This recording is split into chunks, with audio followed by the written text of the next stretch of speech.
Hello and welcome to Needing a Meeting. My name is Carol. I will be your host today. Who we got in the chat here? Let's see. Well, if you have entered a comment into the Needing a Meeting side of things, it is not showing up. So, hello, whoever's here. I have been here. Hey. Interesting. It's not showing, is it? Wow. Are there comments on the YouTube side? Let me see here. Let me try that. Yeah. Oh, okay. Now it's working. I should have entered something a little better than that, but oh well. But yeah, Tony said, "Good afternoon, all. I might be a few minutes late Hi, Tony. as I have an appointment with my psychiatrist. I will join you as soon as possible." Nice. So That'll be great, Tony. All righty. Well, I don't know if we'll get more people in today or not, but I kind of wanted to talk about how to find your passion after you've left off your destructive behavior that was your former obsession and find a new obsession that you don't have to recover from. Wow. Yeah. Hi, Nancy. Good to see you. Did you find yours? Yeah. When I was first sober, I found mine in church. I was all about church, which eventually I was so all about it that I eventually got into a cult. How about since then?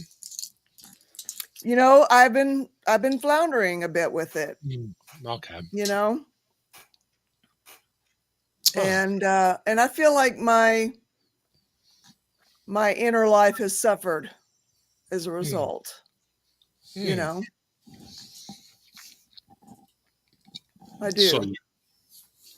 So by passion, you mean not just a hobby. You mean something It can be. It can be a hobby that turns into a passion.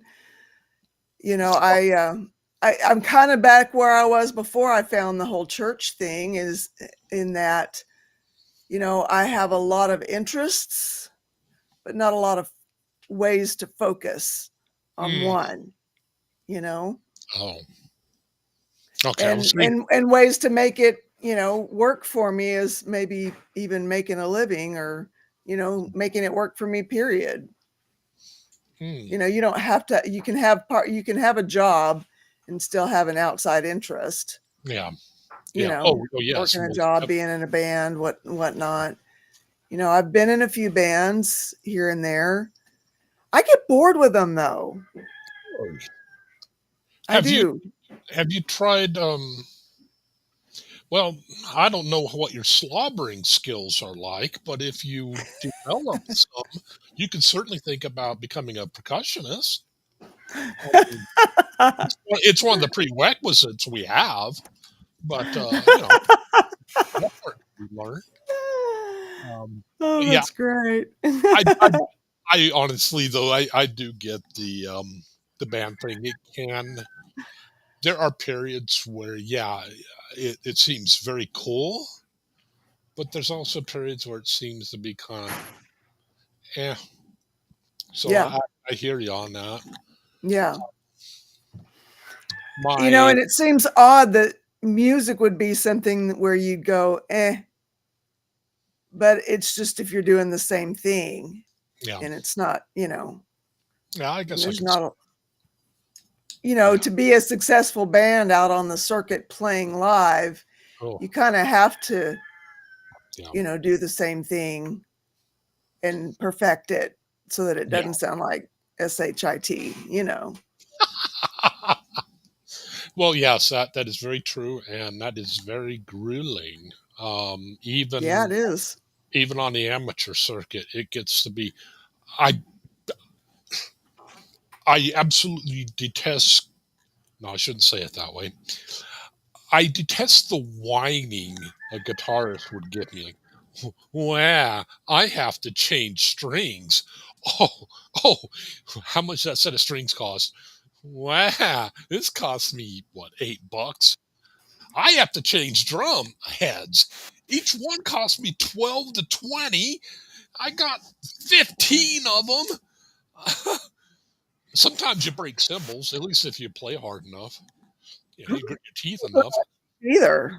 And they're talking a couple hundred, like Yeah. how much did the gig pay? Well, it might give you 100, so yeah, you're losing money. There's machinery happening outside. I thought we were not.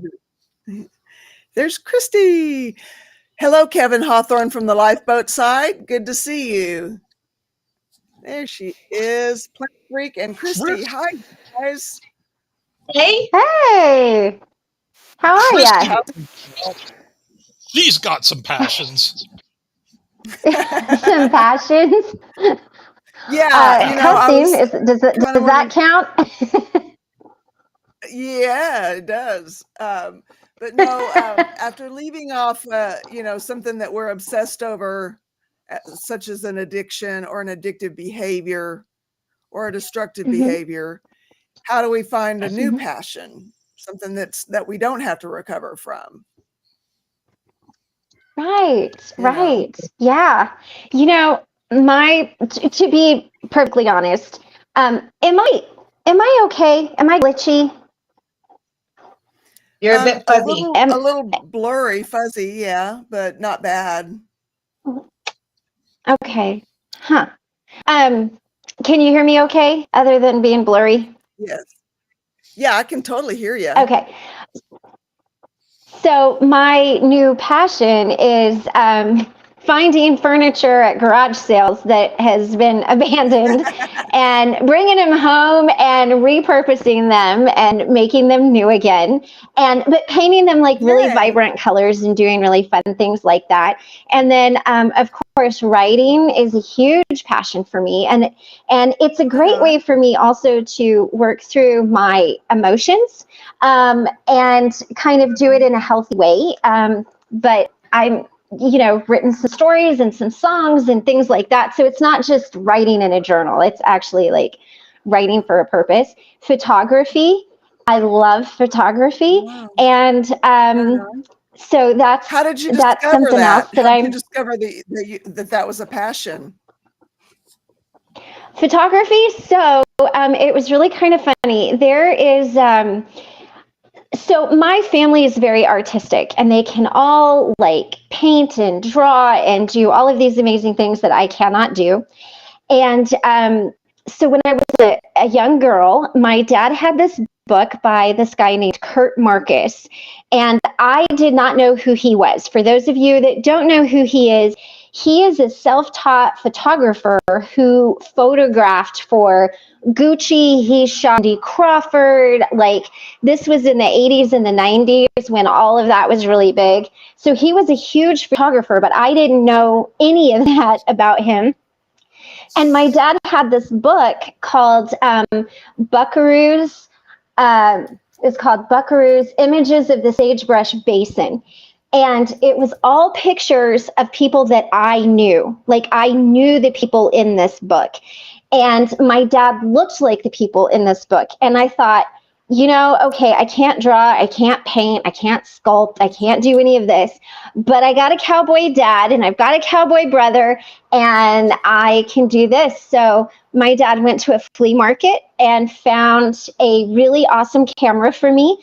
Turns out it was the best camera to learn on. It was a Pentax K1000, completely manual. So I had to learn to do all of that stuff myself, adjust the lighting. And this was back in the late 80s, early 90s. So they had the filters that went on the front of the lens. So you like literally screwed those filters on, and they were like red, blue, yellow, clear, whatever, because I wanted to shoot black and white films. So the filters would give the film different colors because it was just black and white. So it would add a different depth to it.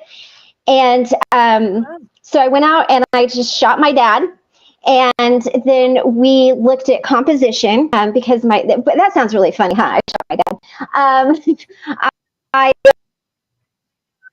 went out and we went over composition, lighting, like, did you have too much, sky or, whatever, like how it should look. Then once I got that down, then my dad started going over with me like the horses. So I didn't really pay attention to the horses at first. It was just, is it compositionally right? Is the lighting correct? Does it look good? Then I started paying attention to, okay, the guy had his hands up too high. The guy was looking this way. The horse was looking this way. His ears were pinned back. If I would have waited 1 second longer, the picture would have been a lot better. And it was a lot of it, like guys, especially cowboy guys, are very particular about how they're photographed. So it's not good for like anybody that's riding a horse if they've got their hands up high. That's not a good thing. You always want your hands down low. So I could have a particularly good photograph, but if the guy's hands was too high, the guy wouldn't give me permission to use the picture because it wasn't technically accurate. So I learned a lot about that. So I learned how to not only compositionally look everything else, but make the cowboy good, the horse look good, and all of that kind of stuff. Hold on, I guess my cat wants in. Just a minute, guys. But yeah, so that's it. So hold on, Shitty Kitty wants to come in the house. How about you, Plant Freak? You're finding your way. I am, and I've been finding digital art being really, really helpful. Okay. Yeah, I can just get lost in digital art. I got lost for like 4 hours the other night. I was like, oh, it's bedtime. Amazing. Yeah. So I used to sketch when I was younger, and my hands are still not quite steady enough to get back to it as much as I want to.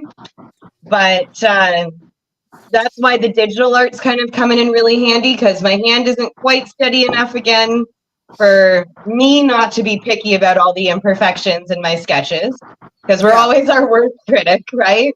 Right. So playing around on digital art platforms has been a ton of fun. I tried the whole, like, maybe I'll like figure out how to like properly put AI and like figure out AI images. I tried that a little bit, and I'm having more fun layering things on top of each other and figuring out how they look good. Wow, that sounds amazing. Thank you. Like the thumbnails that I've been working on, I think the most so far is 12 different layers on one thumbnail. So then that way you can move everything. Everything can be hidden underneath the other one. The images are actually a lot bigger than they look on the thumbnail. You don't have to crop them down. They just, half of it hangs off the screen and nobody really sees it. It's interesting. It's really interesting. Right on. Yeah. You know, I mean, and it doesn't have to be anything artistic necessarily. It could be something to do with animals. Like, I mean, that is kind of has always been kind of a passion of mine, I guess. And, you know, as much of a pain in the ass as some of these guys can be, I do still love them. Yeah. I do still have drumming. Volunteering. I was drumming before being 6. So. Say that again, Ben. Oh, I still do drumming, but you know, that was when I was still really heavily codependent. I was drumming, so that's not different. Neuroscience. The problem with neuroscience is you read books a lot, but wow, you're a slow reader like me. Yeah, but it is interesting. Yeah. Especially when you find out how little they actually know. You know, in some parts they know a lot, and it's like, wow, this is interesting. But parts where you think they have like the brain completely mapped, that's actually kind of a best guess, really. I mean, they're kind of, well, this is generally language, generally here, things like that. But you know, there was a neuroscientist or a neurosurgeon rather on YouTube. I can't remember his name, and he's talking about what they say about parts of the brain turning on and turning off. He said it's not like that. He said it's actually like all your brain's kind of sort of on. It's like 51% on, and when parts go dormant, they go like 49%. He said the electricity in your brain is like he said it's more like a flock of birds that just goes from one side to the other. Mhm. So it's like, okay, well, I don't have that anymore. Yeah, but Mhm. hypnosis and stuff like that's always kind of interesting to me. So I Right. got that. I do Learning love. about So then, spirituality has been something that's been helping me a lot too. Mm. I Right love looking on. at stuff that these do, doing art like some people or making pictures like some other right, people. That stuff's fun to look at. I can't do it. I wish I could, but right, right. Hey, Ben, so I was going to ask you, the flock of birds, is that like a flock of seagulls? Oh God, I yeah. ran. Do I you get ran. I it? can't do my hair like his. Yeah, I ran so far away. They're an 80s band and they had really horrendous hair and it was an old person joke. Me trying to be funny. Well, I was going to You don't say have to there's try a, to be funny. You just have the funny it's moments. what? That's all. You don't have to try to be funny. You just have the funny moments. Yes. Well, sometimes. I was going to say too, other things that could really be passionate is working with the homeless, working like Big Brother, Big Sister, or like reading programs, volunteering at your library. Those are all really beautiful ways to give back. And you don't have to do anything for those, right? You just show up and say, "Hey, I'm here," and they'll put you to work. So, if you're not artistic, my words, y'all, they just are not coming today. If you're not artistic, look into that. Where can you maybe give back to the community? Yeah. Working with an You animal know, rescue, or that's a big thing in AA recovery, Yeah. being of service to others. Okay. That's a Mhm. really big, I mean, it's a really big component of it. Yeah, You know, yeah. when you're first getting sober, you pretty much have to make that your passion Mm, for that first year, especially, Mm-hmm. you yeah. know, and, but eventually you're going to need more. You're going to need to be Mm-hmm. more than just a Mm-hmm. sober person, Mm, Right, Mm-hmm. or a person right. who's left off a behavior. Mm-hmm.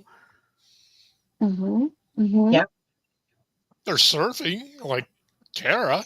Although, granted, I don't think there's too Yeah. many big waves in Arkansas, but that Or might be a Canada. Or Kansas, we ain't got nothing. You're wakeboarding in Kansas. It's as close as you're gonna get. But no, I like this topic. It's nice and light, and it's fun. It's very Right on. good. It's very good. Yeah, yeah. Well, and you might discover new things about yourself, right? If you are Yeah. willing to step out of your comfort zone a little bit. It was going back to my photography. It was super easy for me to photograph cowboys. They were everywhere, right? I mean, they were all around me. All I had to do was like turn around and chuck a rock, and I was going to hit 15 of them. But I never wanted to. I mean, it's true, but I never really wanted to be like a landscape photographer. Like I always thought Ansel Adams was really amazing, right? But I never kind of wanted Yeah. to do that because I wanted to capture the human spirit. But Yeah. y'all, when I started traveling and I really started seeing the beauty of all of the different places I was, it changed my mind. And so if you look at the first few like landscape pictures I did, they weren't really great. And then I just realized it's the same principles. You still have to have composition, you still have to have lighting, you still have things that didn't change. It's just what you're taking pictures of. And so then I started doing that, and that became my passion because then it was a way for me. Before it was just easy. It was a way for me to take pictures, of guys that I knew were good. They were everywhere. They loved to be photographed. I have literally in my life never ever met a cowboy who's like, no, you can't take my picture. So it was easy, you know.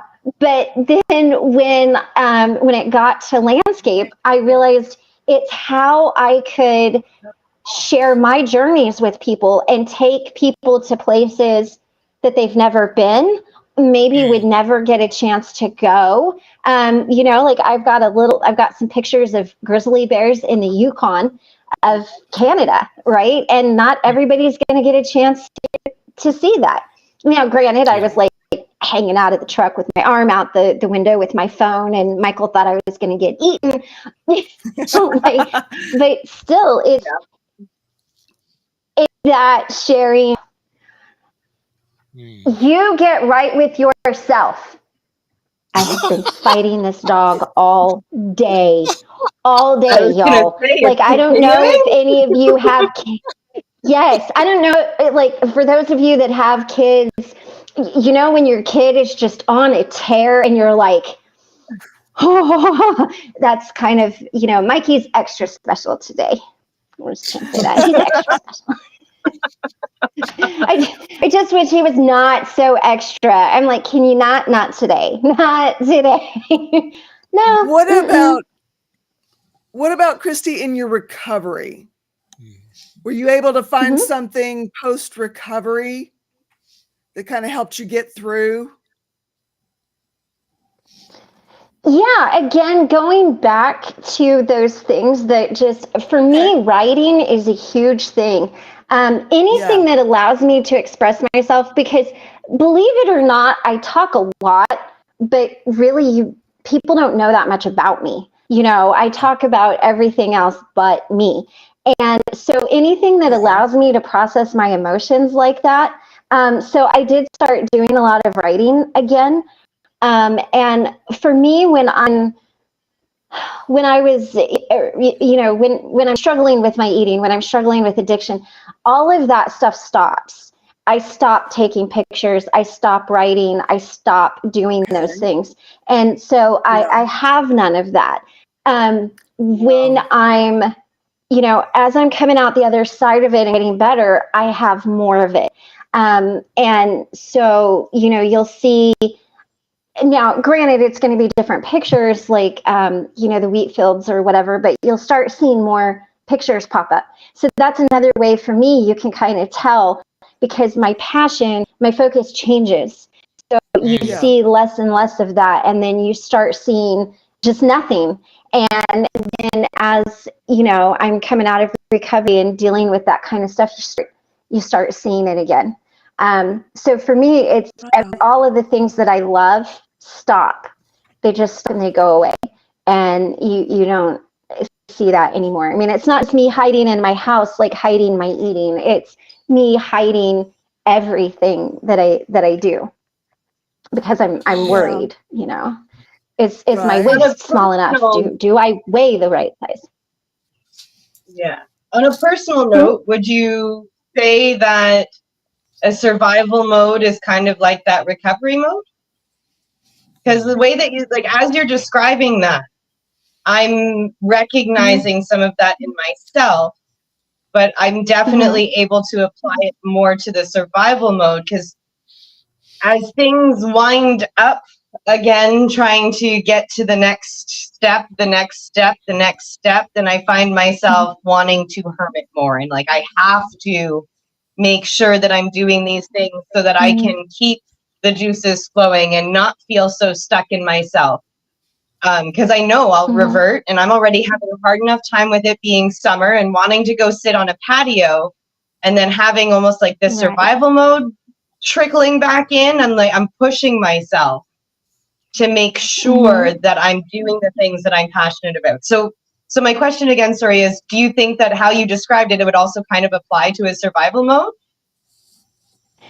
I think that when I'm in recovery, it's much more toxic. It's a hiding mode. It's a don't look at me mode. I don't want to be seen. Like, I will show up and be seen so that people don't question what I'm doing. But it's more of a, I don't want you to see me. I think that coming out of it, it could be a little bit of survival, but for me personally, I have to get the survival part of it before I can start taking the pictures again and things like that, because it's just a different, for me, it's just different, because when I'm in my active addiction, I'm hiding everything, and I'm not doing it. And I have to get through it before you can start seeing those pictures again, because it's like I can only do the pictures and the writing when I'm past it. Because it's like there's something that shuts off in my brain, and it probably is because I'm starving myself. Certain parts of your brain do shut down. Some of your words Okay. go away, your thought process go away, because your body is trying to preserve itself.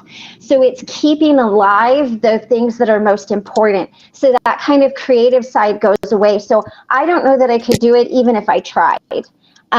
So for me, I have to kind of be past that. Now, I know not everybody is the same way, but for me, that's what that looks like. So when you start seeing that stuff again, and that's more creative coming from me, that's when you know, oh, she's doing good. When you start seeing that going away, it's like, oh, why are you hiding?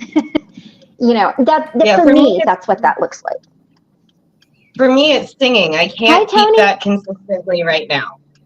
I can't. I'm getting it in spurts, and when I'm good, I can, and I feel confident, and I'm okay. But then it's this: no, somebody's better than me, or I don't have the energy, or I don't have the want. And I find that that's starting to come in when I start hitting the survival mode again.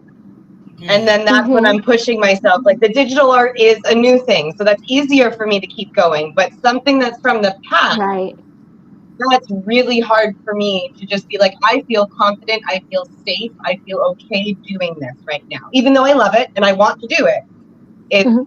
I don't know. It's really hard to explain. I totally get all that. I had to jump in because it's funny. I just left my psychiatrist's office, right? And we were just talking about journaling and the ways you can journal. Journaling doesn't have to be words on paper. Journaling can be music. Journaling can be cutting and pasting. Journaling can be taking pictures. Journaling can be woodworking. It just depends on what your mode of journaling is, right? And I so connect to the fact that when you're in, like for me, when I go in a mania, my mind goes every place where it shouldn't go. So I can't concentrate on the things I need to do. And right now I've caught myself. And this is after 20 some years of learning about my mania, about my depression, about recognizing the cues that put me there. And I realized today that I'm headed in for a major mania with bipolar. And so I recognized it and I said, okay, we got to adjust my med. We got to adjust my lithium, because if I don't adjust it, I will hit that mania and I'll do some really stupid stuff. And I know I'll do it, but I can't stop it.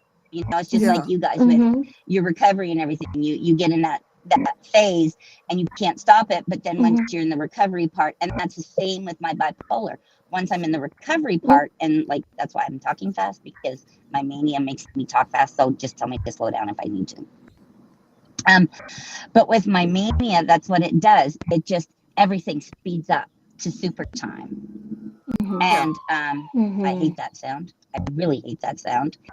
But yeah, you guys are like talking about just what. And Christy, I loved what you said to your dog. I about lost it when I heard you say that. Zelda Z. Yeah. Zelda Z wants to know, Christy, do you become afraid that someone would mention your weight? Yeah, sort of. It's not really even that. It's for me, it's hiding. So I'm not.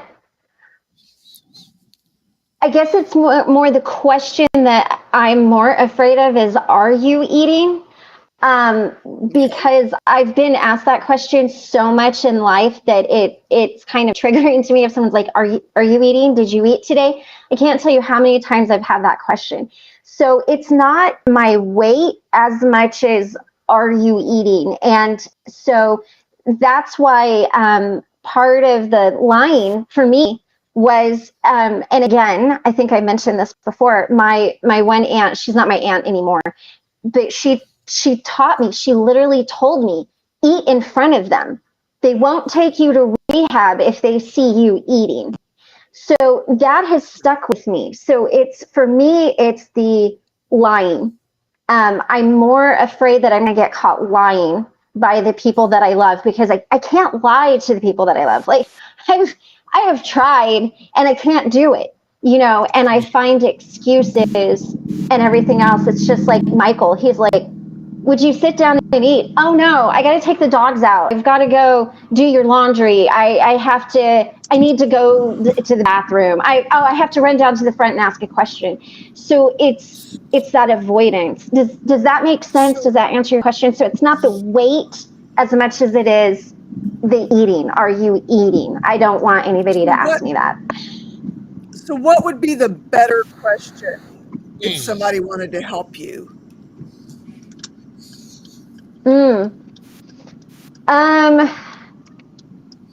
That's a really good question. Probably, I don't know. Probably something more around, are you being healthy? With me, it's, I kind of need to be confronted. Like, that's why when Tommy told me what he told me, it worked. Because he's like, you're a junkie. That's not something that you say to everybody, right? Like, I'm not going to say that to everybody, but it's something that needs to be said to me, because it's like that moment that snaps it in my head. So I kind of need that confrontation. I'm somebody who, when I'm in that, I need someone who's going to be like, sit your butt down and eat, and there was a few times there in the hotel where Michael's like, no, if the dogs crap all over, we'll clean it up, sit down and eat. And like, he's literally said that. So I need that. I'm very much a tough love kind of person. So I need that moment. Again, Tommy said, you're lying to your husband. I had never looked at it like that, because I promised myself I didn't lie to my husband. So I didn't really think of it as lying. I just thought of it as like skirting around it a little bit, I need that kind of like in your face, because that's just, that's what has to happen for me to be like, oh, because if you ask me the question, are you eating? Well, if I ate once today, yeah, I'm eating. Are you being healthy? Well, yeah, I'm drinking plenty of water and this. You kind of can't ask that question without circling back to it. And so I'll avoid it. You know what I mean? And I get really sneaky, and I kind of didn't realize how sneaky I was until Tommy said what he said, and then I really started looking at my behavior, because I knew he was right. I just had to look at it for myself to see where he was right. Like, I wasn't like, oh my God, you're such a dick. No, I was like, oh, okay, here we go. And then I really started looking at it, and I'm like, wow, really? And so it's, but I'm not being sneaky to hurt people. To be deceitful in the sense of like, I'm trying to steal from you. I'm being sneaky so that I don't have to answer to you. Does that make sense? Yeah. That makes perfect sense. sense. Crystal has a question. So is it learning when those bad times are coming and learn how to stop it before you go further down? How do you stop the downward spiral? I wonder if talking to somebody would help. Is that for me or is that for Tony? For whoever. You're kind of in a pattern where you're looking at Tony, a spiral right now. Yeah. Does talking help you? Yes, talking does help me because it helps me see what I'm doing. And Okay. Christy, I don't know if this is something that might help you, but I know that when I do things that I probably shouldn't be doing and somebody confronts me with it, I'm like you, I want to deny it and say, no, I'm fine, I'm fine, I'm fine. Well, it doesn't always work. For you, I could see somebody going, I'm going to go get you a sandwich and I want you to eat it. I'm going to watch you eat it. That's See, what that I would not see go over as well for with you. me.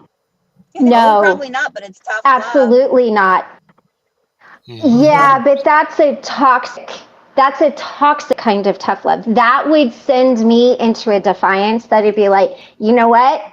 I'll eat your damn sandwich and then I won't eat again for a week. How's that? That's how I would respond to that. Yeah, So there's tough love, and then there's like that toxic tough love. That would be a very toxic, like you want to see me 7 ways of mad. That would do it, because that's things that have been done to me in the past.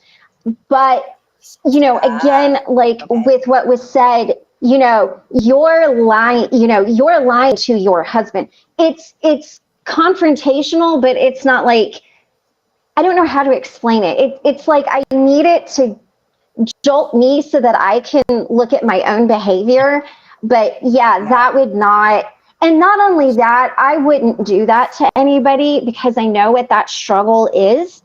And that could send someone so wrong. That's like, my mom told me this story. This makes no sense. She got caught smoking when she was like, I don't know, 18 or something like that. And her parents were like, you're going to smoke this whole carton of cigarettes.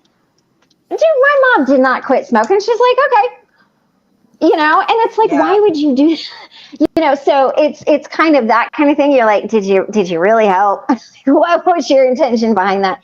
So I think there's a fine line with tough love, and I think you need to know the person that you're dealing with. That might work for somebody. That might be a situation where, for me, that's going to spin me out in more ways than one. So I think it's, and it's knowing what to say, because like I said, you're lying to your husband and you're being a junkie. Those are two things that I'm like, I don't want to be either one of those, and it caused me to check myself. So if what you say to me causes me to check myself, it's going to be received a lot better than if you were to drug me, throw me in the back of a car and drive me to a rehab center. Now that might be what I need, but that's not going to go well, because I probably won't let that go very easily. So Crystal says, Freedom's in a very lot of ways, important. it feels like, yes, it feels like I've stopped, don't know how to dig my way back out. Okay. And that's addiction. When you're not knowing how to dig your way out, that's when you reach out and you go and you journal, but you also reach out. Somebody and somebody needs to be talking back and forth with you and figuring it out, And how I to think, dig your way back out. and I think somebody that you trust who can give you the kind of love and support that you need, right? Yeah. That's an important thing, because what I need is very different. Like, Crystal, I can't imagine anybody just showing up and being like, la, la, la, la, la, to you. That's not going to go well. So figuring out how you respond best and who can help you. And honestly, it might be somebody that you never even thought. I mean, truthfully, I really never thought that Tommy would be the one that would like kick that back in. Tommy and I have a great friendship, and he's amazing, and I love him to death. But I never thought that he would really be the one to get my attention with that. So like, maybe if you can explore how you receive constructive criticism, that might be helpful. When somebody gives you that constructive criticism, how do you take that? handle that, that could be Okay, the car's helpful. And unfortunately for me, I'm just talking about me. I just got to get in and do the work. I mean, there's not anybody that can pull me out of it. There's not anybody that can fix it for me. It's like lace up and go, because it's either that or I continue down, and I just kind of hit a point. And this time the point wasn't as low as it's been before. I mean, I didn't get down to 89 pounds, but it's like, okay, I know I have the potential to go this far, and I don't want to go this far because I know what that means. I scare people. It hurts to wear clothes. It hurts to cover up. Like my body hurts. And, so for me, it was, okay, I know where that is and I don't want to go there again. So, and this is just my stubbornness. Like, I'm not going to let you do this to me again. So, but that's not everybody's answer. That's just mine. And my stubbornnness, because I really am that person who, if you say I can't do it, I'm going to say, watch me. But not everybody's that way, Freedom is very important to you, isn't it? That sense of freedom. Oh, freedom is, yeah. Yeah. Okay, I can see that. Yeah, it really is. It really is. And I think it's mostly because of my past. I didn't have a lot of freedom. I had a lot of freedom growing up. I didn't have a lot of freedom when I was married. And now I'm like, over my dead body, you're going to take my freedom. So again, that's kind of a trauma response, but I can use that in a positive way, because I don't want somebody else dictating to me what I eat, when I eat, how I eat, and that's what happens when you go to those centers. So I think it just looks different for everybody, and I'm kind of mean. So I don't know, maybe don't listen to me. If you're a sweetheart, I might not have the answer that you need. I'm like Mikey, I might be a little much. Actually, probably more like Shitty Kitty. So would you say that later in life defiance could be a trauma? Could be. I'm not saying that we're labeling it, but could be a trauma response. Mm-hmm. Definitely. Yeah, for me a little bit. I mean, I've always been defiant, that's always been a thing. But I think for me, it's more, I realized in my situation what I allowed. And again, I'm just speaking of my own situation. I allowed a lot. I realized after 4 years where I was at, and I stayed for 5. So I allowed a lot of that. And so for me, it's not really, I mean, I guess it's defiance, but it's more like, you know what, you went down this road and you learned these lessons, and you're smart enough to not do it again. So let's take those lessons and really put them to the front. And that's, my boundaries are strong. And even the people that, I come in contact with, I just give off this vibe. And it's like, sometimes, people don't vibe with me. I'm okay with that. But then sometimes I find out later, oh, well, there's a reason why I didn't vibe with that person. So I think a lot of it is very strong boundaries, because where I allowed myself to get to. I mean, at that point, I had a false bipolar diagnosis. I was on these medications that I didn't need. I don't remember, those years. I did things that I don't remember. And I don't ever want to do that again. So it's really a lot of, I know where this can go. Self-preservation is what it is. Yeah. Yeah. Because when you go through things in life that, like with wrong diagnoses and with whatever else that we deal with within our lives, it's just us protecting ourselves and saying, okay, no, this is my boundary. You can't cross this boundary. And if you don't like it, that's your problem, not mine. And in ways that's a good thing, but sometimes in other ways it can cause issues. But people need to respect other people's boundaries, and having those boundaries is good, because it is that self-preservation. It's us saying, okay, if you do this to me, this is going to be the result. So don't do this to me. Like you said, so having somebody say, I'm making you a sandwich, I'm going to watch you eat it. It triggers you because of what you experienced in the past. So they can't do that. Whereas somebody saying, you lied to your husband, that was something totally different that you hadn't heard before. And it was like, oh crap. Right. So it was like a wake-up Right. call for you. So it was a different tactic Yeah. that didn't cross a boundary that you had. So it worked. So it's just understanding our own boundaries, getting others to understand our own boundaries. Christy, I don't see you as a mean person. I see you as very sweet and concerned about others, but also protecting yourself. And that's not being mean. You have to protect yourself because of everything you've been through. All of us have been through stuff that we protect our, that, you know, like my husband, he will joke around with me, and sometimes he goes, I'm going to get you. I can't handle that. And he knows it, so he doesn't do it because of my ex.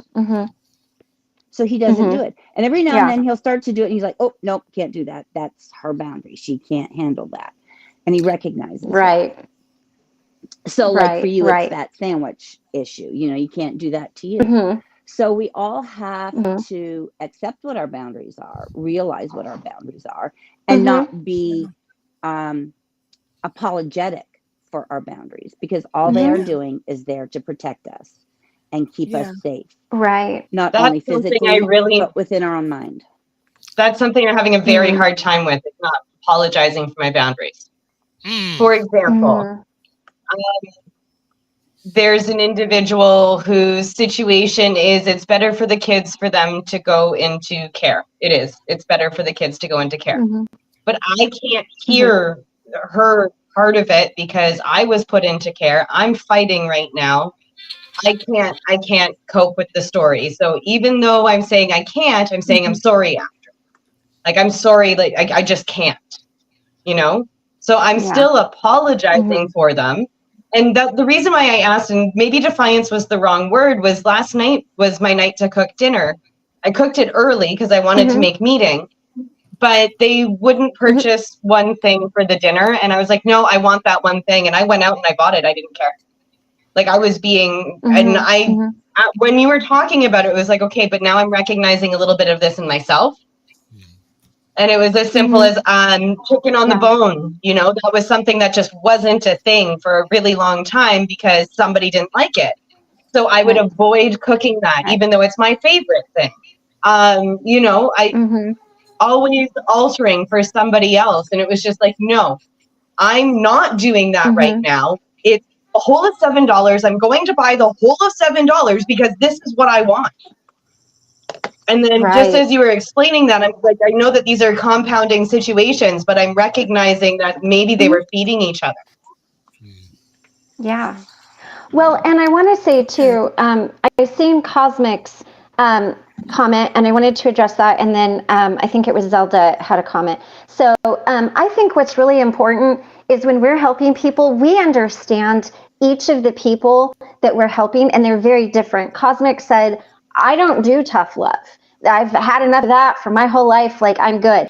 And so I think it's important when we're helping others and we're helping people that we realize that the way that you treat me isn't the way you're going to treat any of the other people on the screen or in the chat, because my experience is very different. Even though Stasia, Carol, and I could all have the same experiences, you don't treat all of them like me, or, you know, so I think it's really important that you take the time to get to know the person so that you can really help them in the best way possible, and be the most effective. So, like, don't always take everything I say as like the gospel truth of how to do it, because just because it works for me doesn't mean it works for everybody else.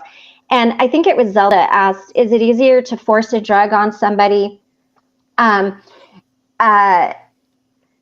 or take it away?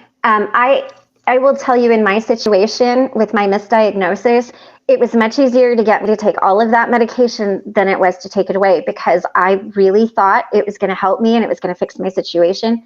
So for me personally, I took all of that medication willingly. I thought it was going to make me a better wife and a better mom and a better person, and it did not do that. But I willingly took that because it's what was told. It was forced on me. It was not what I needed. So, you know, I wanted to, you know, and I want to say this too about tough love. It's something that I grew up with, and it was done in a very loving way. So to me, tough love has never been mean or abusive love. It's just been, like an example, I walked away from everything. My ex, I didn't take child support. I didn't take alimony. I didn't do anything. I just packed my stuff and left. I called my dad and I was complaining about all of this stuff. And this is what my dad said to me. He goes, "Are you done?" And I said, "Yeah." And he goes, "Okay, you made your bed. You lie in it. I don't want to hear it again." And my dad had every right to say that to me because it was true.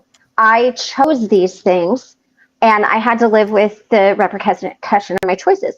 My dad loved me as much as anybody else. It wasn't mean. It wasn't abusive. It was his boundary. So I think there's a difference. Maybe tough love is not a good term. I think maybe strong love would be a better term, because I think people confuse tough love with mean or anger or abuse. And that's not it, because everybody that's ever given me tough love, I know has come from a place of love. And I think that's why it's been received, is not because that person was trying to be mean, but they understood me enough to know it's how to get my attention. So I just wanted to say that. Tough I wanted love, to address those things. the problem with tough love is that it is often wielded by people who might be well-meaning, but they don't know what they're doing. So true. Also, the lovey needs to recognize a certain moral authority. True also. Well, also in Christy's case, she's recovering from a narcissistic past or dealing with that kind of thing. And she has healthy boundaries set up where she's like, no, I'm not going to be a victim of that anymore. Not that I'm meaning to talk about Christy's like she's not here, but No, you're fine. I mean, I could, yeah, actually, I support Christy in that because too often a lot of people fall into that trap, myself included, where we can reinvite that back, and it takes that kind of response to be able to say, no, I'm not going to do this. You're not doing this to me again. I want to also address Crystal's situation where she's trying to climb her way out of maybe partially in or maybe even all the way in a downward spiral. Maybe it's a matter of recognizing your own boundaries and asking what you need from somebody that you trust, like your therapist or a really good friend that knows you really well. It is. Having the support and somebody that recognizes what you're going through. And even when we set our own boundaries for somebody else not to cross, we have to recognize our own boundaries so that we don't cross our own boundaries, because that's part of what it is. Just like noticing my spiral downward, I recognize it. I recognize it that it can affect my family. Therefore, there's that boundary. Okay, I don't want to cross that boundary. So what do I need to do? I talk to my psychiatrist, which was a scheduled appointment. Stasia, he keeps looking at my plants. He loves the plants. You shall be a tiny little horticulturist. He loves being outside in nature, and he loves the plants, and he just stares at them. So he's going to do plants with Nina all the time. Oh, and I think Cosmic has a good point, right? Yeah, I think honest love is a great term for it. You can be honest and firm in your love for a person without the cruelty that comes with what some call tough love. Yes, I like that. I like it too. And Crystal, it is so difficult when you are in that situation and you recognize you're in that situation. I know for me, for a long time, I didn't even have words. Like, people would ask me, what's wrong with you or how are you? And the only thing I could say is, I don't feel good. I didn't know how to put it into words, because here's the other thing. When our brain gets stressed, it shuts down parts of it. Like, our brain is the first thing to kind of shut down or stop the electricity flow, as Ben said earlier, to certain parts. And unfortunately, a lot of those parts that we lose first are some of that deeper communication. So, it's completely possible that you might not even be able to say, this is what I need, because I know when I was in it, I couldn't tell you what I needed. I didn't know. I just knew that whatever solution anybody was going to give me, I was going to try it, because I just wanted to be fixed. And that's how I ended up where I was. And so, don't be too difficult on yourself. I think so that you realize where you're at. You've taken steps to take some of that stress off of you. And get a different perspective. If you're always going to the same 3 or 4 friends, maybe go to a different friend. Not that your other friends are not your friends, but sometimes just a different perspective. Hearing someone else's side might give you that thing that you never thought of. And that's just a suggestion. Again, I know all of your friends are wonderful. They love you. They have the best intentions. But I know sometimes for me, I could go to all of the people on the screen with the same problem, and everybody's going to have they're going to come from somewhere different. And there could be something that they say that I hadn't heard of or I hadn't thought of. So, you might have to maybe look outside of the box a little bit. I had a very loving father. But my father didn't put up with my nonsense either. Like that never happened. I mean, he was That's very love. loving. That's love. Yeah, he was very loving, but man, I tell you what, he let me know when I was out of line. And I think that's part of the reason why I can sort myself out a little bit. But I will tell you this, he did not parent me and my brother the same way, because my brother, you would look at him sideways and he'd cry and tell you everything he knew and then some, and tell on the kid down the street. And me, I'd be like, okay, so again, it's that I think where I was lucky was I had a father and a mom, that mostly my dad, because we were with my dad, that understood me. And I think that's the most important thing in really loving someone, is understanding them and how you can best help them. Because like I said, all my parents had to do was look at my brother, and he told you everything you knew, and I didn't. Well, it's neat that she recognizes, like you were saying, that she recognizes this is where where she's at, because so often we go down that spiral and do it. Yeah. Even in arguments, you can stop your body from getting into that mode just simply by just relaxing, leaning back, crossing your legs, which does not mean what a lot of people think it does, and just taking your hands and just putting one. If you can do that, you can keep yourself falling into that. But the hardest part is always recognizing where you're going, because once you get to a point, it's but yeah, that's huge, recognizing that, and that step alone is really important. Because now, you can act before, and that's part of what Tommy was always talking about with journaling too.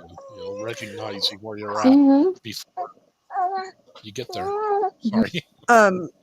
Crystal, the person that I feel could help me with the issue I have right now isn't here anymore, and it's hard to know who to even reach out to. I don't have many supports, and I don't want to be a burden on those that are in my support system. That is isolation, and that is what addiction does to us. It forces us into a corner of isolation. And so your people that are there as a support system do not feel that you are a burden, or they wouldn't be able to be there. Yeah, that's it exactly. Right.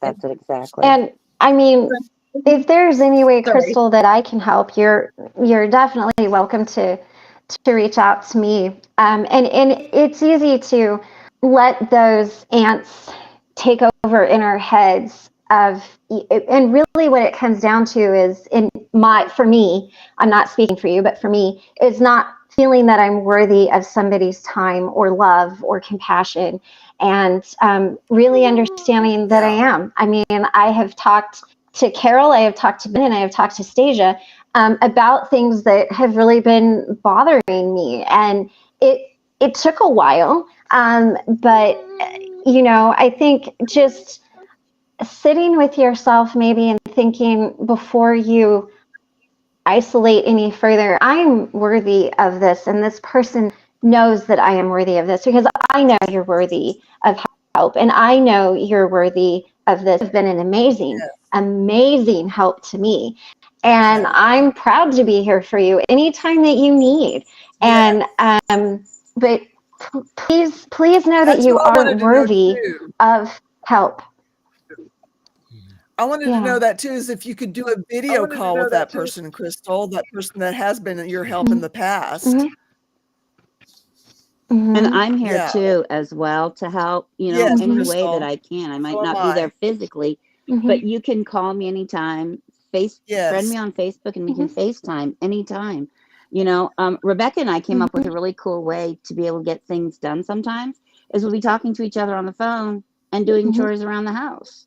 Because it's like, how like when you have somebody helping you, it makes it easier. Well, just having somebody to talk to while you're doing the chores is a big help. By the way, everybody, I let everybody know how much you all mean to me all the time. You guys have been my saving grace, especially this past week. If I didn't have you guys, I know I would have crashed and burned, but you guys helped me keep from crashing and burning. And I appreciate you all so, so much. I told my therapist about you. I told her how much you guys helped me and everything, and she thought that was just awesome. That's amazing. But yeah, you guys are the best. Like when I need something, I know I can reach out to you, and I am not afraid to do that anymore, because I know that if I don't, I will crash and burn. And it's recognizing that in ourselves. And Crystal, it takes time to realize that in ourselves, that we can crash and burn, that there are people out there that we don't care what time of day you reach out to us. It is. We don't care if you're struggling and we're in the middle of something. We'll drop it to help you if we need to. Please don't think that just because I'm taking care of my son and my grandson, that I don't have time to be there for you, because I do. I have the time to be there for you anytime you need. And these people right here that are on the panel with me right now, they're all there for you as well. Yes, And Crystal. they'll drop what they need to do to help you as well. That's right. So please reach out to any of us. That's right. And Crystal, I know that we have similar mindset on asking for help. And I've realized, especially because of meeting and knowing everybody, if I don't ask for help, that's the bigger burden. If people watch me crash and burn, that's the bigger burden than asking for help. And that thought has helped me be able to ask for help, be able to ask for space or time or whatever I need. Because I don't want to be a burden, and the burden is me crashing and burning and somebody watching me crash and burn. Yeah. Yep. Yeah, and that's nobody hard wants to when you see watch someone that you love crash and burn. It is hard. And I It's love not all what of you. any of us here wants for you at all, Crystal. None of us wants to see you crash and burn. So whatever it takes, That's we'll a pretty be there. big And I wanted to say, and I wanted to say this too, Crystal. I don't know if this is something you've talked to your therapist about or something you've considered. I have really bad abandonment issues, and that's why people don't know a lot about me at first. I am terrified of being abandoned, and so I just want you to know that none of us here are going to abandon you. And knowing, maybe that's something, oh, sweetie, none of us are going to abandon you. We're not going to leave you, okay? We're not. No. We didn't leave Stasia. We didn't leave Steve. We didn't leave Ben. We're not going to abandon you. And, that could be something that maybe you could. And I do need to jump off. I'm really sorry. Crystal, please message me. I'm not trying to run away. Okay. I have recovery management. That's all, honey. It's at 6 o'clock my time, and I'm at 15 minutes too. So I'm not running away because of you, okay? It is my own life that's kicking in right now. But please message me, okay? And I'm sorry for cutting you off, Christy. Yeah. Oh, no, you're fine. You're fine. Maybe that's something that you can look into with your therapist, because abandonment issues are so difficult, but no one here is going to leave you. And we don't want to watch you burn, because there's nothing No, worse than we watching don't. someone that you love and care about crash and burn. And I mean, I would get in my drive to you. I mean, I might show up with 2 dogs and a cat, but if that's what if you called me and you're like, look, you gotta get here, I'd be like, okay, we'll figure this out. But you have been an amazing person to me, and I want to encourage you. And I'm not going anywhere. Okay. Yeah. I might not always be here, but that doesn't mean that I'm not always here. So. Yeah. I kind of have done this one to myself. Back when my hot water tank went, just shortly after, I saw that there was a bit of a leak. And I didn't do anything about it. And it's leaking right close to where the cat's litter box is. And it's getting worse and worse and worse. And last night I really looked at it.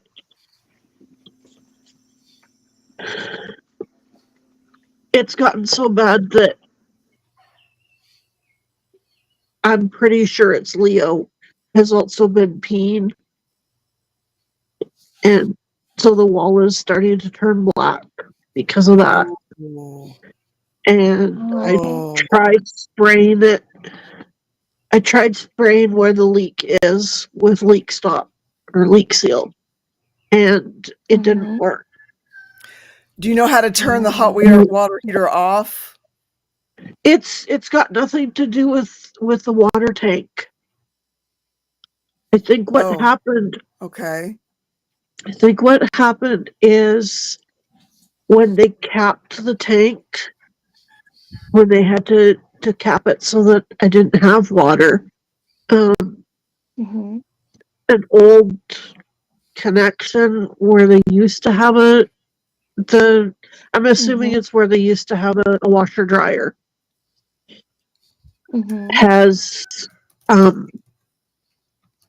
they had crimped it from what I can tell, and it's just a really small leak, like it's dripping a little bit, but it's been going long enough. Can you tape it with plumber's tape? I don't know. Would that work? Like it could. Is it on a pipe? It's kind of a pipe.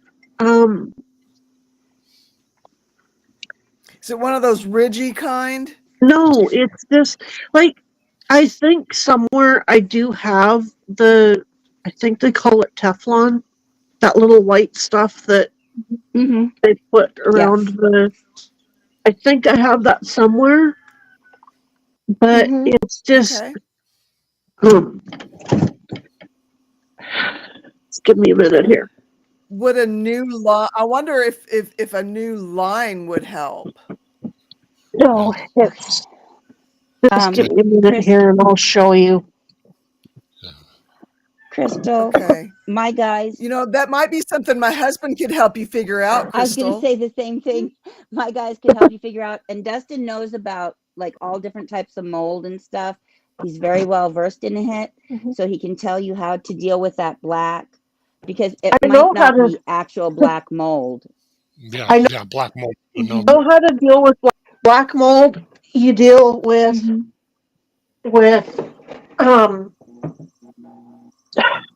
tea tree oil. So, okay, this is what is happening. There's black, and I can tell that it's partly because the cat, but this is the problem here. It's lit up there. Okay. I would say the leak's coming from behind the wall. No, it's coming from this pipe here, Okay. from right there. Because I was seeing it leak yesterday after I had sprayed it. But the reason it's gotten so A Rolling Stone says, Crystal, I'm not sure if your state has this, but up here, if a senior or disabled person has trouble with their home, i.e. heat, hot water, mold, there are programs that will help cure the problem. You are a disabled person. the thing is, I know how to deal with it. That's the problem. I just didn't. I knew it was an issue, and I just kept putting it off and putting it off. And now it's become even worse. Do you know of any services that are like that would help you as a disabled person? I don't know. Okay. I wonder if some of the people that have been helping you with the new housing would know about that, know if there's someone that you could call. No. I know Okay. how to deal with it. I just Okay. Okay. Are you just feeling bad that you allowed it to go? Yeah. Well, and I mean, I can understand that because you've got a lot going on, and it's just one more thing for you to deal with. Yeah. And so, I'm wondering if, to just ease your mind, it's not that you don't know how to deal with it.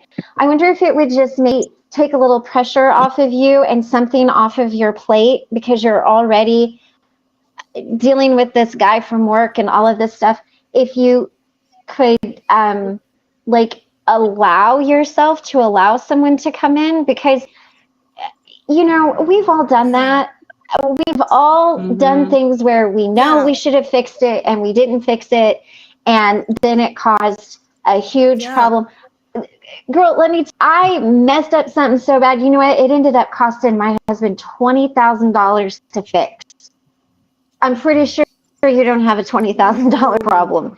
So, we've all been there. And you know what?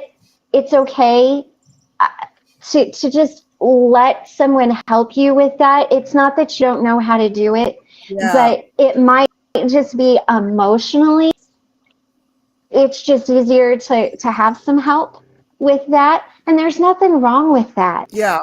Please don't beat yourself up over it, Yeah. Yeah. A Rolling Stone says, is there any place near you that provides that? Otherwise, there might be a church nearby that could help you. Also, she says, you can't beat yourself up for being depressed, Crystal.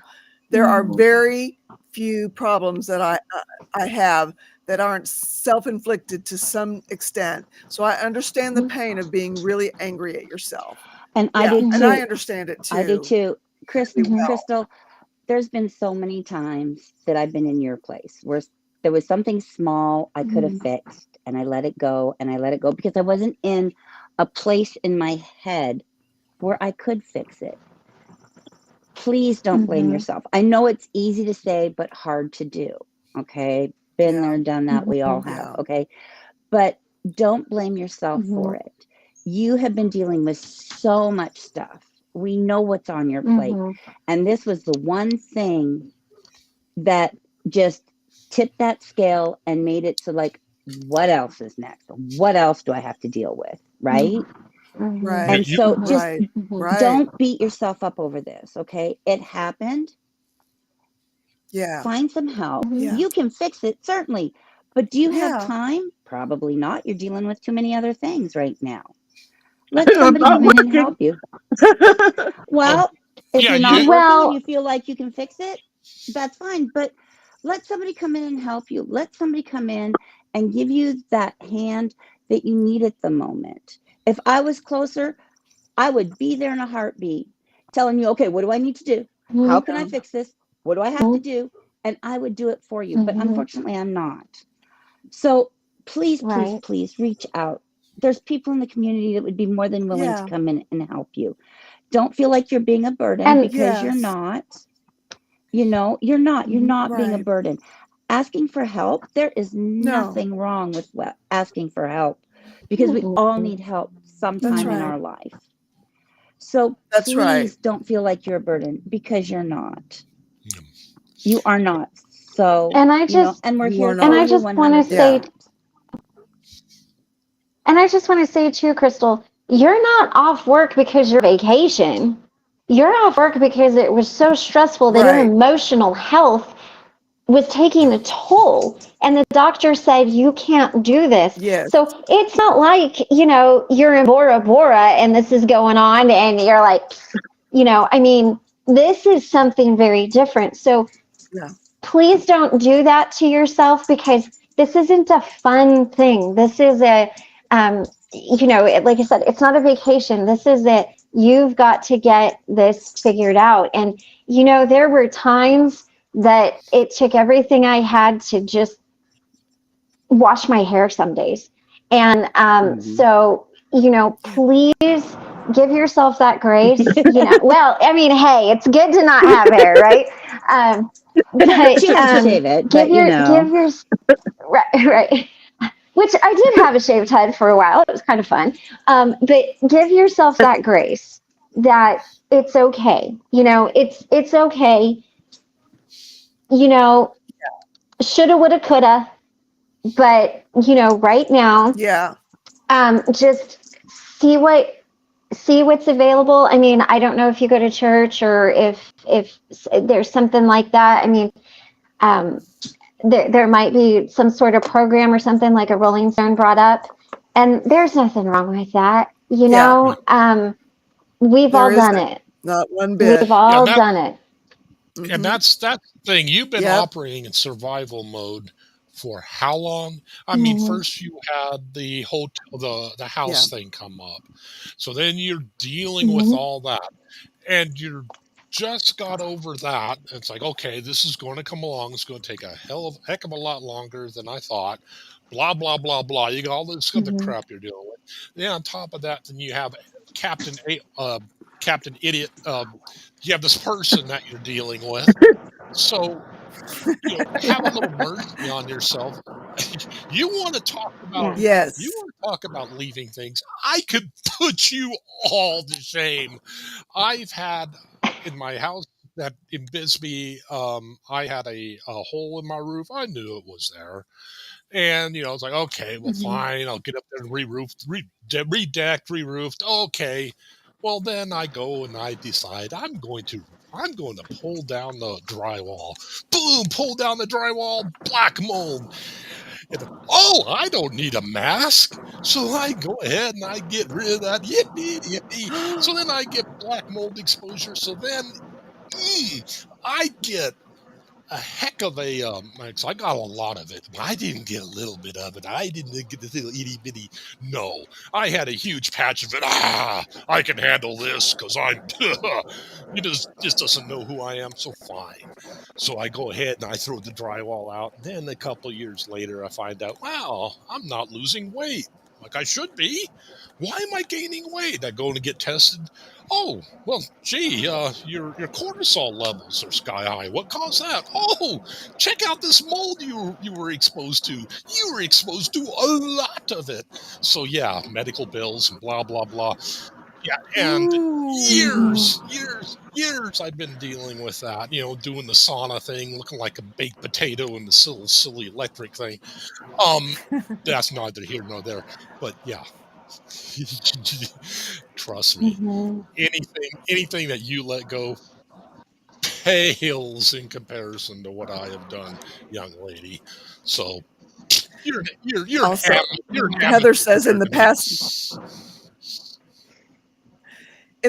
I have had bad anxiety and panic attacks. A lot got pushed to the side. Yes, it's Yeah. okay. Also, Rolling Stone says, I also understand how even the simple things can overwhelm you and it feels impossible to cope. Mhm. So there's a lot of people here who understand. Well, and somebody can help. yeah, and yeah, and it's okay. And again, it's not that you can't do it. This is, you know, you can do it. It's just, and you know how to do it, and you're competent and you're capable. It's just at this point, you know, maybe emotionally, it's better for you to step back, and we've all been there. So please don't, if there's some sort of resource or something like that that you can do, or maybe, you know, I mean, I don't know, but also please don't beat yourself up because you're like, well, I'm not working. Well, that's for a reason, you know. Yeah.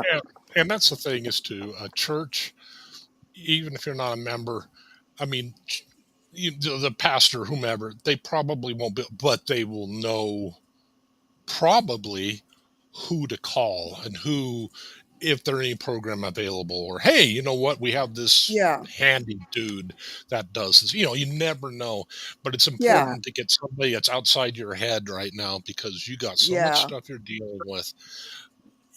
It's nothing wrong with you. It's just that, and we all do this, we all get caught up in our own programs and things like that. We'll miss something because we don't have the critical thinking centers when we need them, because we're wrapped up emotionally. So yeah, that's just a lot of it. It's just trying to find somebody who can help you, taking advantage of that help. Yeah. Because, and we know this is an issue with you, because Yes. you don't want to be a burden to anybody, but it's, there are times when you just need to avail yourself of that, because we all get there.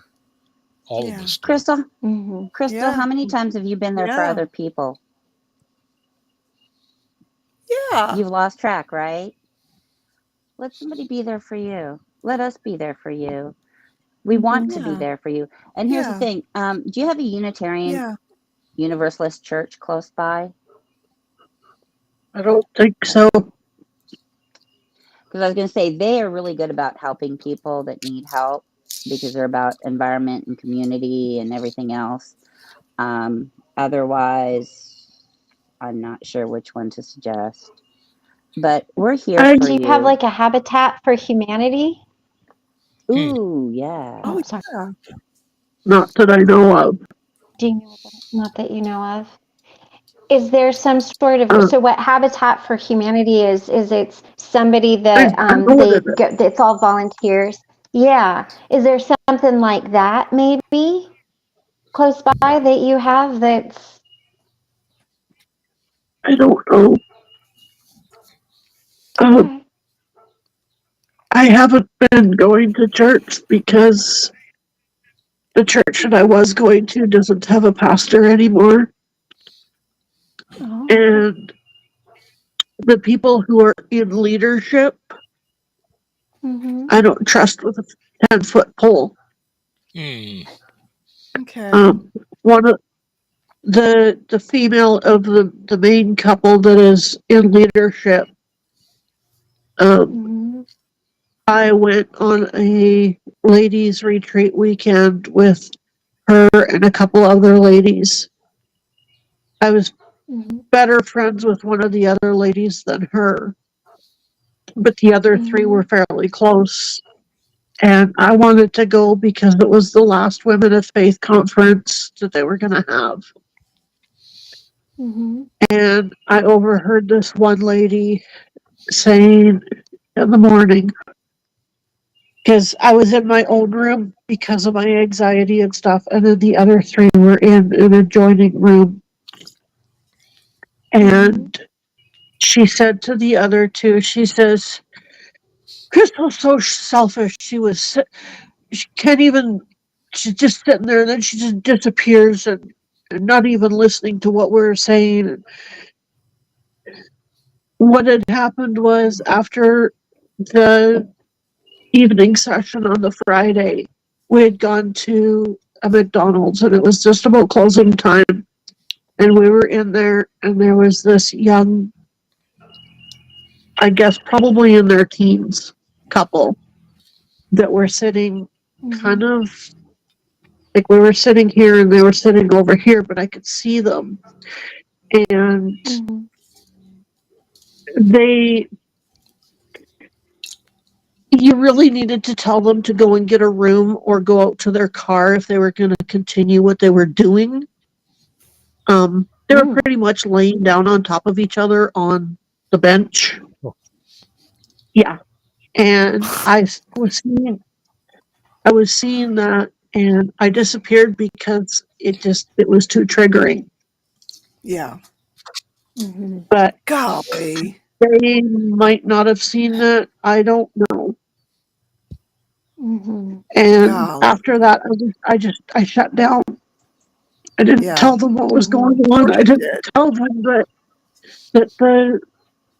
the band that played on the Saturday, I didn't tell them that I bolted because the way they were, the only way I know how to put it is the way they were gyrating on stage was making me very uncomfortable.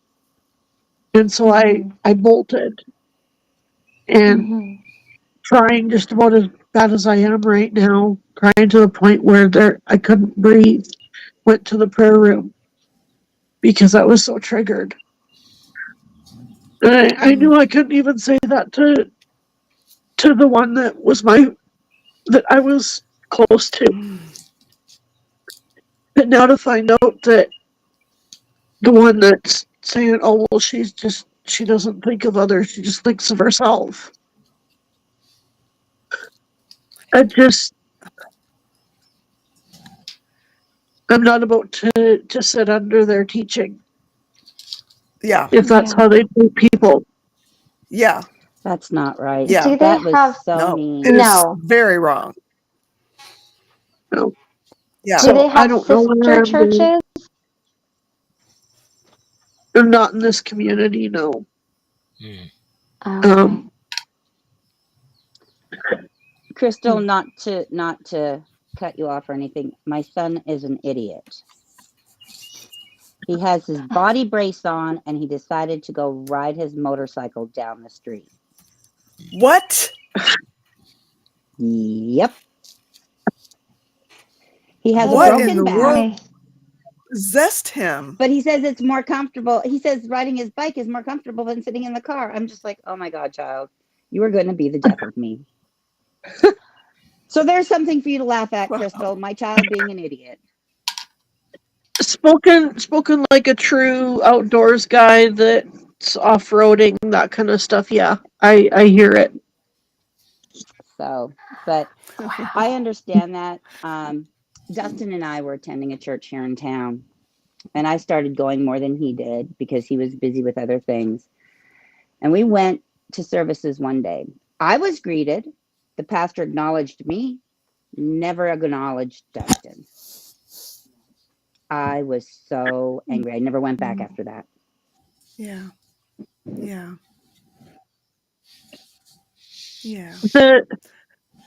And I'm not saying this because of the denomination. I'm saying it because they have hurt me. The people of that denomination have hurt me.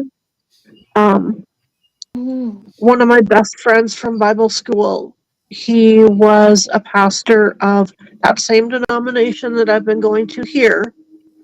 He was a pastor of one of the smaller communities churches in this area. And I've known ever since I've known him that he's different.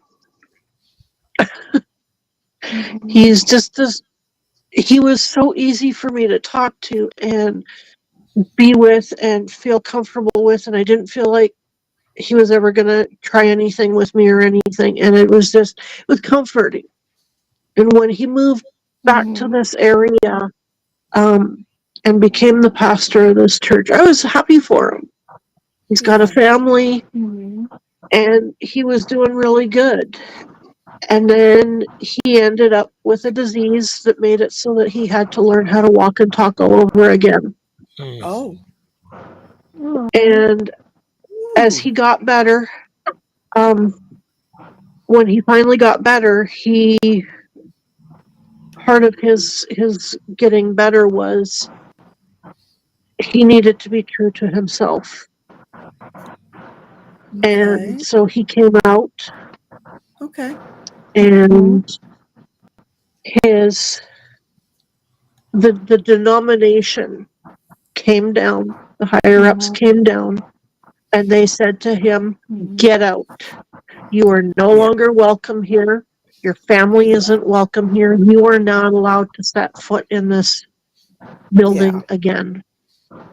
Of course they did. Unfortunately, that happens a lot. Yeah. So I know. much. It's disgusting. And It's, you and know, that crushed and me. it's not very forgiving, right? It's not very forgiving, right? Like if you're going to be a Christian, shouldn't you live as Christ lived? Shouldn't you be, you know, a little more gracious? Because I hate this saying, but like you might be the only Bible people read. I hate that saying, but you know, like that just, Crystal, that breaks my heart for you. And to be honest, and I'm not encouraging you to do this, things like that is why I left organized religion. And I will tell you this, I got pregnant out of wedlock when I was 19 years old. I was told to go in front of the church and apologize for what I did. I did not do it. No. My family left the church and my dad never went back. And I struggled with it for a very long time because that was really hard for me. There were times that I was told that the way I dressed, and I mean, I would have a dress down to the, you know, like ankle length, you know, like a sleeveless one, but it was like ankle length. And I got told that I was too distracting to the men in the church because I had a child and I wasn't married. So I understand the frustration with that. And it's very hard. I know it, but it's very hard when you have that kind of love in your heart and that kind of faith, and then you see people treated that way.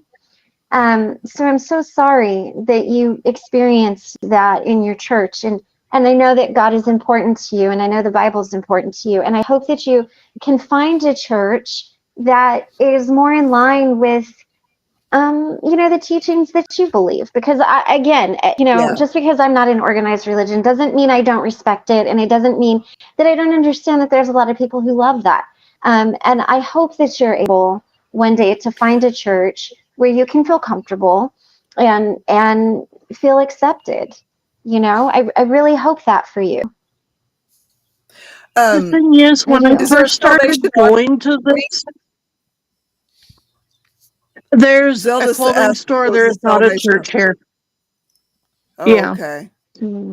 Like, I grew up Baptist, and I will So did honestly I. say, I will call it a fundamentalist Baptist. So very strict, very. When they found out what happened in our family, it all kind of blew up when I went to Bible school.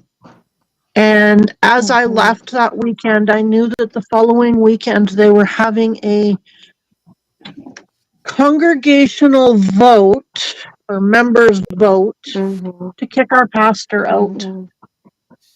And they kicked our pastor out, and then they went after mom and dad. Now, my dad was a deacon, and my mom was secretary treasurer. But they figured they weren't good enough because of what happened in our family. If it wasn't for the people at my Bible school coming around me, I would have walked away that weekend. I would have walked out of dorm. I would have walked away and never looked back. Yeah. This was a different denomination. It is not. It's not one that I go to even now, or have gone to. I found that very difficult. And now to have another church that took me in, the denomination took me in and didn't look down on me because I was depressed, didn't look down on me.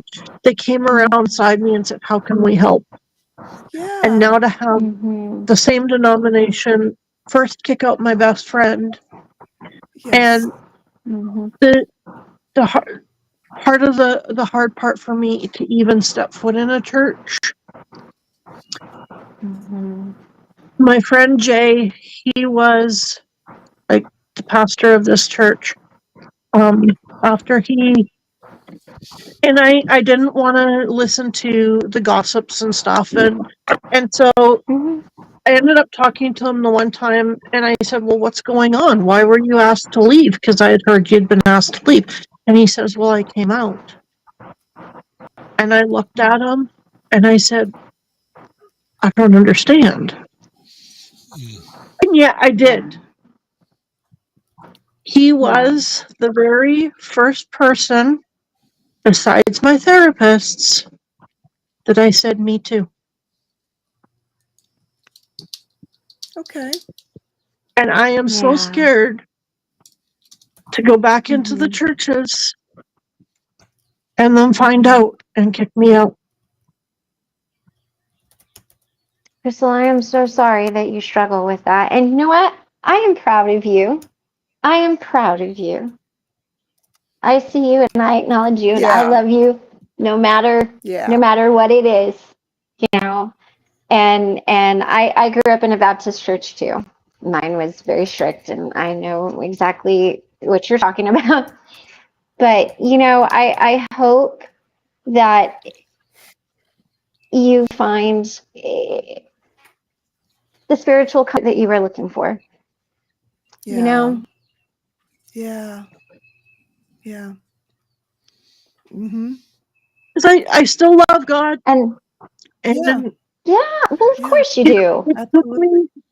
It took me a long time to even accept myself for who I was. Yeah. And I questioned, it's like, why?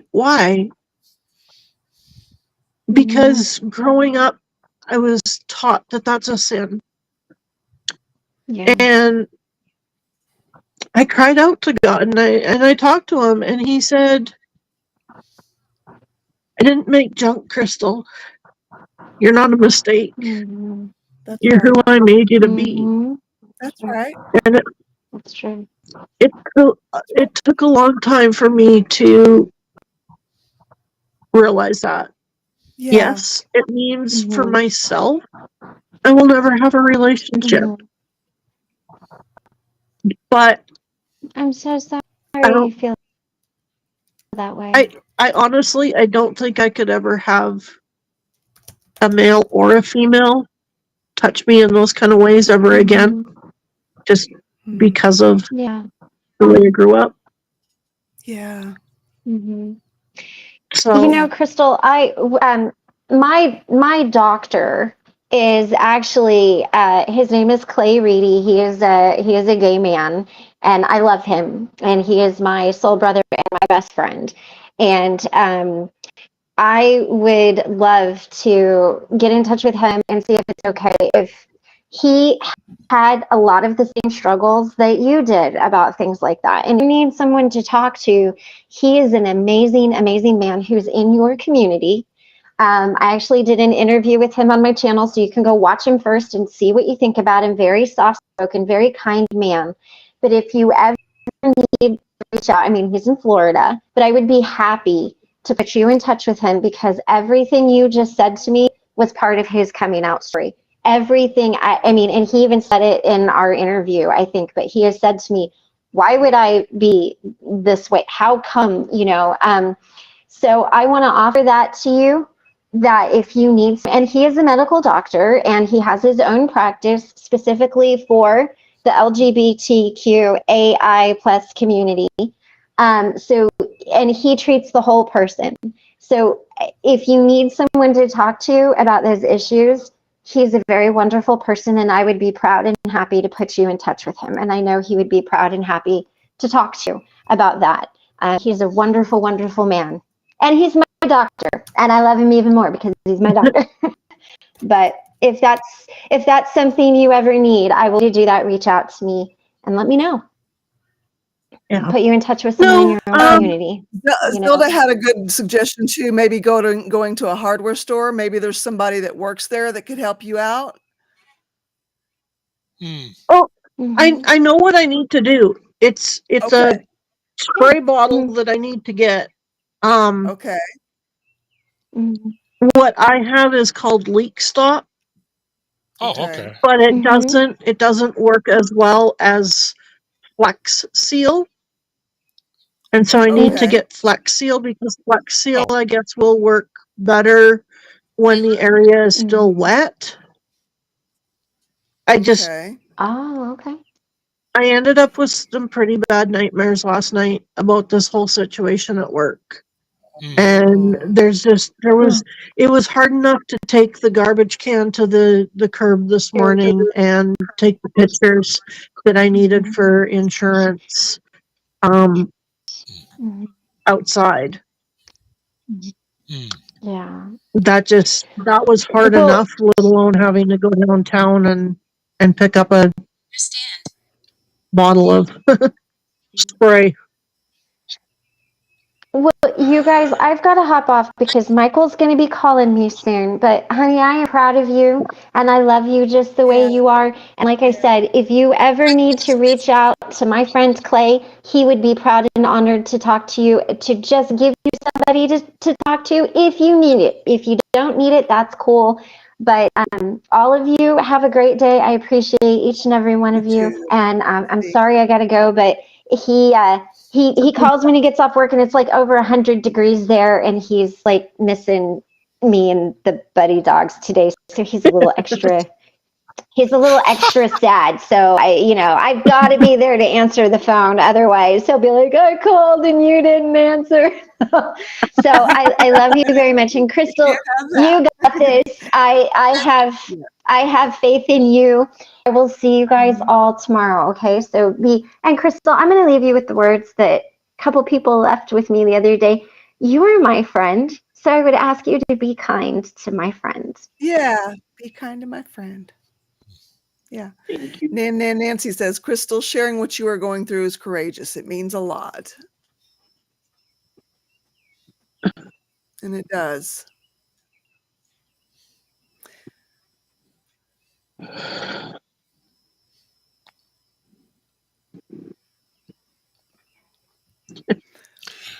Carol, earlier you were talking about trying to find a passion after after recovery. Have you considered paranormal? You can get this phone app that is, I just got good evening, Matthew. He called me Matthew, and tragedy. So I'm thinking these paranormal scanners. Can we keep talking? Yeah, I'm thinking these paranormal scanners are Leo. So apparently I'm Leo, or you're Leo, or somebody's Leo. Yeah. I'm thinking these things aren't burial. Okay. Oh my goodness. So, yeah. But yeah, no, it honestly it's kind of fun to dig into this stuff and just find out how much of it's. But yeah. Well, can I help you? Is there something I can do to help you or encourage you to get to where you need to get your Flex Seal? I'm gonna try again tomorrow. Okay. I could go right. I could probably go now, but I have a bunch of other things that I have to do as well downtown, and I don't really want to have to go out and do one thing and then go out and do another thing and go out and do another thing. And Is there want to be able to something get that it you all have to done. hold it for the time being? I think the leak stop is helping a little bit. Okay. And if I can find that Teflon stuff, see, that's part of the problem. I've packed a bunch of stuff and I don't know where everything is. Oh, 'Cause some of it just got dumped into tubs. oh, ouch. But if I can find the Teflon stuff, then I will try using that and see if that will help as well. Isn't that how packing always goes? We throw it in tubs and then forget where it went. Well, the thing Yeah. is, I know where all my shop stuff is. Like, I still have some of it out, but some of it got put away because I was moving things around and changing things around. And of course, I packed like I was moving at the end of May or just after. Yeah. Yeah. Yeah. Yeah. When I moved, I didn't know when I was moving, so I was packing everything, and Makes whatever I knew I wouldn't need, I packed. So, Never but I think fails. I know. It's It's just, okay. We've all been there. we've all been there. Put things Yeah. off because they were just more than we wanted to deal with and more than we could I just, deal with. We've all done I it. guess to begin You with, know, it was like when I first noticed it, it's like, well, it's not that bad, and I'm gonna be out of here anyways, so screw it. right. Yeah, I get that. Yeah. So do I I. do too. So I hate to say I had that attitude, but you know. I Well, think we all do. well, yeah, I think we've all had that at some point yeah, or another. you were wanting to get out. It was as is. Yeah. That's Yeah. fairly obvious. Hey, don't blame me. Yeah. Yeah. Yeah. So spirits, tell me, phone spirits, have we had a meeting? Huh? Come on, say something. Say something. Oh, oh, no. Oh well. They'll Hey, say at least you something got bad, too. Crystal to laugh, Ben. Yes. Yes. Yes. Yes. Have we had a meeting? Do you feel better? Yeah. You got this. You've got this, Crystal. You got this. Boy, yeah, maybe the spirits It's are gonna be trying to okay. guess. Oh no. Oh wow, the It's gonna gas. be all right. Ooh, demonic. Okay. Come on. Oh, spirits, have we had a meeting? Come on, you bunch of hippies. Isn't that something you're supposed to ask an 8-ball? Yes, and this is about as accurate as an 8-ball. Yeah. Yeah, they revealed the code to this, and they said, see, it's affected. We can prove this app is affected, but it uses the phones radiate 17. So that's like a lot of threes. Or more twos, but hey, you can't have an omelet without breaking some eggs. So yeah, they proved that this app, they use this thing on YouTube. I feel hopeless. Well, then you do need a meeting. But all the YouTubers, well, not all of them, a lot of them use this app, and it's just as good as a random generator. They say, oh, but it uses the sensor. So what? So all that proves is that you're picking up, lights and stuff. So that doesn't mean anything. But yeah, but it's a good hobby. Hey, watch 17 is Ghost a primary Adventures. number. Watch Ghost Adventures when something unexpected happens, like, but when they catch a full body apparition, like, hey, look at that. Oh, I am scared. What will we do? Yes, I know. This doesn't sound scripted now, does it? Come on, but oh well. Crazy. That's all I got. I guess on a good note, I did get I did get my cabinet finished that I've been working on. So Hey, nice. That's great. Send me a now picture just of to it. fill it. You're on my Facebook. Mhm. It's posted on Facebook. Okay, I'll go look. So Yay. so Yeah. yeah, it's finally got one thing crossed off the list. Now to clean that room up and fill it up so that I can fix stuff in the next room. Right on. I have some baseboards in my storage room that need to be replaced because they had black mold that I've eradicated. And Okay. Okay. Yeah. So you know what to so do, and you got yeah, this. I'm a builder. I create. Okay. Nice. I'm not a contractor builder, but I know Yeah. how to make things look functional. Right on. Um, so, And I would like to specify if anybody cares in the comments, I actually am seriously into the paranormal. It's just, I'm sorry, the noise was him. Well, the only other him in this room is my emoji poop. So apparently, emoji poop made noise. Yeah. you sure it's not your cockatiel? Yeah, it could be my cocktail at home talking to the quail again. That could be.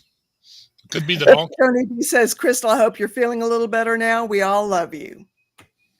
Yeah. Thank you. Yeah. Sometimes it's good to just talk things out and Right on. helps my head figure things out. Right on.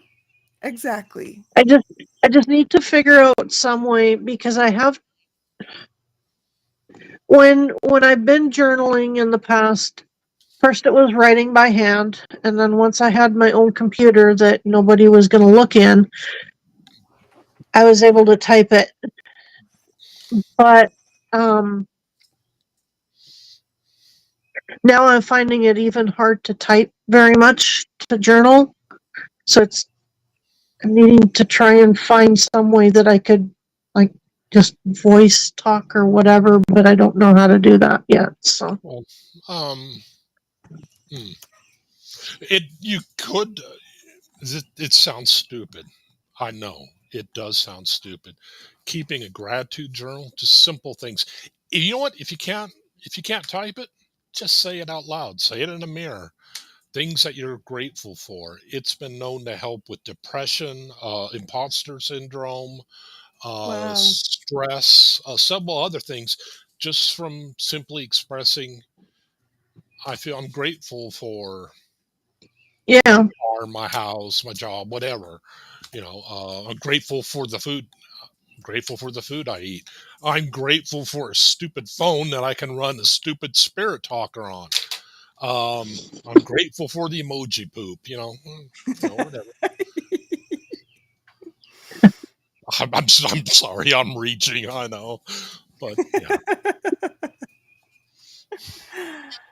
I've done that in the past. Sometimes, well, the one person that got me doing that, I would text her every day and tell her. And yeah, it kind of helped for a while. yeah. Right on. Just Whatever helps for a while can help for Yeah. a while. And then here comes another help for a while. It's, Yeah. we help each other get through Yeah, these situations. there I was journal out loud in literally my car. times. It helps. Zelda Z says, I journal out loud in my car. It helps. Right on. Mm-hmm. Yeah. Yeah. But like, do you record it or just talk to yourself? Journaling That's is anything we find is journaling, even you crocheting. Right on.